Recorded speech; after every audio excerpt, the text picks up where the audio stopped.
안녕하세요. 달빛따러 유진쌤입니다. 선생님이 오늘은 오자마자 가래나무, 방귀뀌어 뽕나무라는 책을 가지고 왔어요.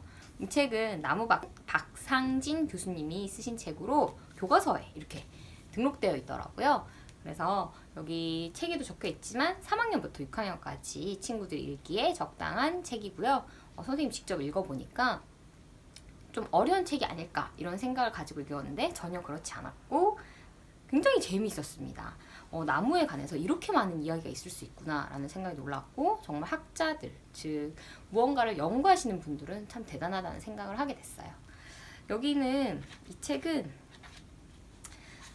3개의 장으로 되어 있습니다. 첫 번째 나무의 생태, 그 다음에 역사와 문화 속의 나무, 그 다음에 나무와 환경이라는 파트로 3군데로 나누어서 진행이 되는데 선생님은 사실 개인적으로 3장 파트가 가장 아무래도 지금 우리 환경과 연관이 되어서 그런지 이 3장 파트가 가장 인상 깊었어요. 그래서 이제 한 가지 먼저 각 파트에서 하나씩 에피소드를 선생님이 소개할 예정인데 3장부터 이야기를 하자면 지금 미세먼지가 요즘 좀 안 좋아요. 그래서 선생님이 아무래도 여기 황사를 막아주는 숲을 만들기 위해 어떤 나무를 주로 심나요? 라는 이 파트를 좀 막 읽어보게 됐어요. 이제 책에서는 황사가 왜 생기는지에 대한 얘기부터 나오는데요. 황사란 이제 중국이나 몽골에서 불어오는 모래바람을 이야기하는데 그런 곳에서는 사실 농사 같은 걸 짓는 게 어렵대요. 그런데 이제 사람들이 무리하게 가축을 기르고 농사를 짓고 하다 보니까 땅이 점점 황폐화되어 가서 이제 점점 사막화가 되어 간다는 거죠. 사막은 여러분 알잖아요. 아무것도 풀이 살 수 없는 건조한 곳을 말하는데 그렇게 이제 사막화가 되면서 바람이 불면 모래바람이 불어오는 거죠.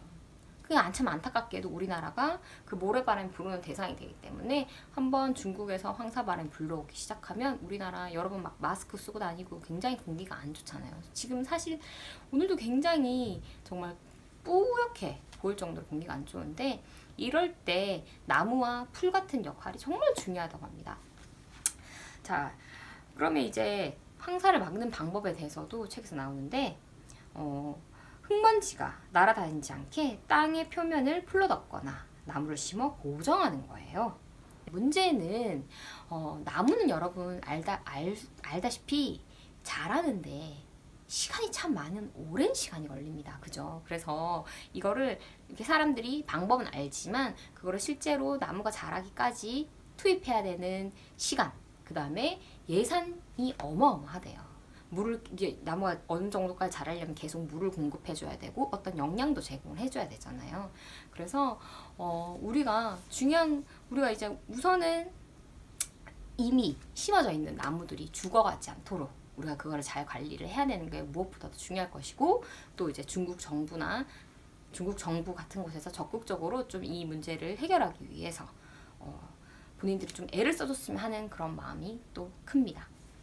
1장에서 나무의 생태에서 보면 이제 나무가 어떻게 물이 끝까지 올라가는지, 나무는 왜 색깔이 변하는지, 나무의 나이테는 왜 생기는지 막 그런 것들이 다 자세하게 나와 있는데 일일이 소개하기는 너무 길고 선생님 그 중에서 겨울에 꽃을 피우는 동백나무에 대한 이야기를 하고 싶었어요. 여러분 동백나무, 빨간 동백꽃을 아세요? 선생님 어렸을 때 집에 그 동백나무를 엄마가 키웠던 것 같아요. 이걸 보는데 딱 그 생각이 나더라고요. 신기했어요. 그 잎이 정말로 약간 도톰하면서도 굉장히 초록색인데 거기에 겨울에 새빨간 꽃이 피는 거예요. 다른 꽃들은 사실 봄에 거의 많이 피잖아요. 동백나무가 겨울에 꽃을 피우는 이유는 굉장히 단순한 거죠. 그 나무들이 꽃을 피우는 이유는 자기들의 그 씨를 퍼뜨리기 위한 거잖아요. 열매를 맺게 하기 위해서. 그러면 이제 봄철에는 너도 나도 꽃이 피니까 너무 경쟁이 치열한 거예요. 그래서 동백나무는 이제 그런 치열한 경쟁에서 조금 비껴나가기로 한 거죠. 그러면서 이제 남들이 안 할 때 꽃을 피우면 더 몰려들 것이다 라는 생각에 이제 겨울에 꽃을 피우기로 했는데 겨울에는 이제 벌이나 나비들 보기가 힘들잖아요. 그래서 이제 수를 쓴 게 새예요. 새. 동박새라는 새가 있대요. 그 새가 동백나무 꽃을 오도록 하기 위해서 빨간색으로 탐스럽게 그렇게 피는 거고 또 동백나무의 그 꽃의 꿀이 굉장히 열량이 높대요. 그러니까 추운 겨울을 이기기 위해서 그 동물들에게도 고열량 식품이 필요하잖아요. 그러니까 이 동박새에게는 너무 안성맞춤인 거죠. 그래서 이 동백나무는 이 동박새를 통해서 동박새도 좋고 동백나무에게도 좋은 일석이조로 이렇게 겨울에 꽃을 피면서 자기들의 종족을 널리 펼치게 되었다는 이야기가 나오는데 선생님 참 재미있었어요. 이름도 아마 좀 연결이 되겠죠. 동백나무, 동박새 이런 것들이 역사와 문화 속의 나무 부분에서 열리지라는 여러분 단어를 아세요? 선생님은 사실 그냥 어디 영화 속에서 그런 단어를 봤던 것 같은데 그냥 흘려들었어요. 그러니까 나무의 줄기나 가지가 오랜 시간 붙어 있다 보면 철썩 붙게 되는 현상이 일어나는데 이때 나무 줄기와 줄기가 붙으면 열리목이 되고 가지와 가지가 붙게 되면 열리지라고 한대요. 그러니까 서로 사랑하는 나무 사이에서 일어날 수 있는 일이라고 이제 책에서 설명을 하는데 이제 그 이유는 같은 종끼리만 그런 게 가능하대요. 이게 생성되는 원리는 나무가 계속 오랜 시간에 이제 가까이 있다 보면 서로 이제 부딪히게 되잖아요. 그럼 그렇게 부딪히다 보면 껍질이 벗겨지고 그러다 보면 그 부름켜라는 나무의 생장이 굉장히 이렇게 세포 분열이 열심히 일어나는 부분이 있는데 그 부분끼리 서로 만나게 됐을 때 서로가 붙게 되는 현상이 그렇게 발생을 한다고 해요. 너무 신기하죠. 이제 사진에도 이렇게 나와 있는데 이래서 사랑나무라고 하는 건가 싶을 정도로 되게 신기했어요. 그래서 이렇게 한번 붙고 나면 만약에 둘 중에 한 나무가 죽어도 살 수 있대요. 연결되어 있으니까. 그래서 정말 이것이야말로 사랑의 힘인 거죠. 특히나 열리목은 그나마도 잘 발생하기가 가능성이 있는데 열리지는 바람이 불어서 금방 나뭇가지들은 금방금방 이렇게 떨어질 수 있대요. 그래서 열리지가 더 생기기가 힘들다고 하더라고요.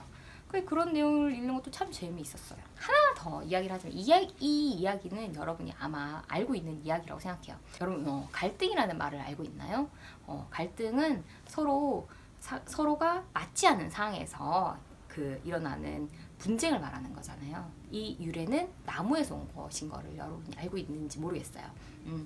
갈은 칡갈, 등은 등나무의 등자예요. 그러니까 칡이랑 등나무가 서로 만나면 갈등이 일어나는데 왜냐하면 둘은 서로 이렇게 휘감아서 올라가는 나무예요.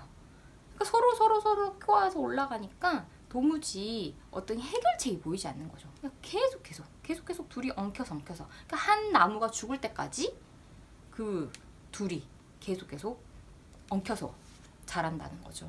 여기에서 유래돼서 갈등이라는 말이 나왔는데 누구 하나 정말 양보하지 않으면 우리 둘 사이에 어떤 사람 둘 사이에 해결책은 없다는 생각이 또 들었습니다.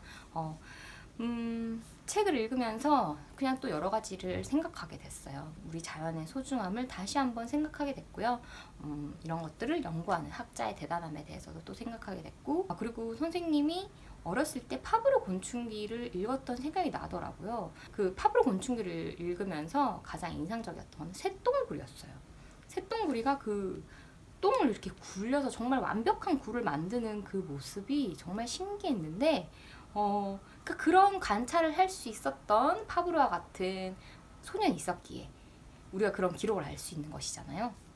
그러니까 누군가의 어떤 이런 연구와 노력으로 우리가 많은 것을 알 수 있다는 사실이 참으로 놀라웠습니다.